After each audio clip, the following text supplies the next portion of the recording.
Assalamualaikum warahmatullahi wabarakatuh. Selamat berjumpa kembali di channel saya. Pada kesempatan ini, saya Bastiana akan membahas tentang manusia sebagai makhluk individu dan makhluk sosial. Individu terdiri dari dua kata, in yang berarti tidak dan divided yang berarti terbagi. Jika dirangkaikan, maka kata individu berarti tidak terbagi, yang berarti bahwa manusia tidak bisa dibagi atau menjadi satu kesatuan yang utuh. Jadi individu adalah manusia yang memiliki keutuhan jasmani dan rohani, keutuhan fisik dan psikis, dan keutuhan jiwa dan raga. Sebagai individu, setiap manusia memiliki ciri khas atau keunikan tersendiri. Tidak ada manusia yang persis sama, sekalipun itu terlahir sebagai saudara kembar. Masing-masing memiliki ciri fisik, sifat, karakter, perangai, gaya, atau selera yang berbeda-beda. Melalui ciri fisik seseorang pertama kali dikenali.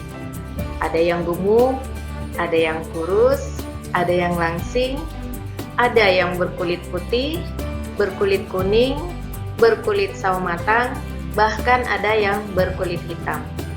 Ada yang berambut ikal, lurus, keriting, dan lain-lain perbedaan fisik. Dilihat dari sifat, ada yang periang, pemarah, pemalu, cerewet, dan lain-lain. Dari mana keunikan yang diperoleh individu? Setiap manusia merupakan perpaduan antara faktor genotip dan faktor fenotip.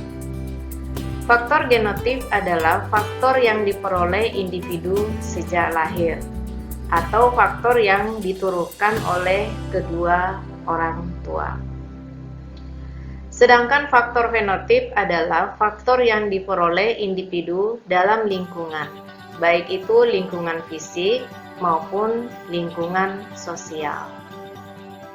Selain sebagai makhluk individu, manusia juga adalah makhluk sosial.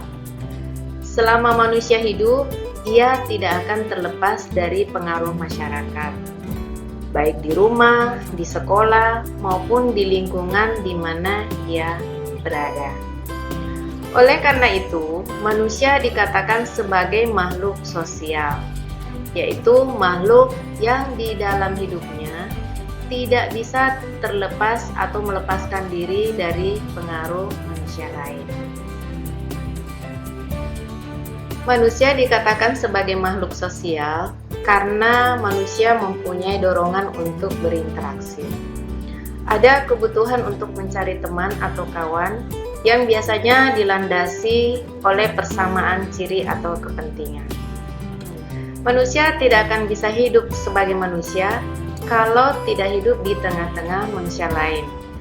Ketika bayi lahir, dia membutuhkan manusia lain, yaitu ibunya.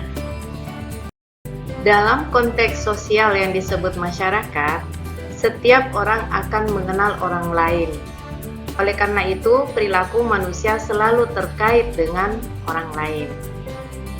Manusia melakukan suatu dipengaruhi oleh faktor di luar dirinya, seperti tunduk pada aturan, tunduk pada norma masyarakat, dan keinginan mendapat respon positif dari orang lain, atau biasa keinginan mendapat pujian.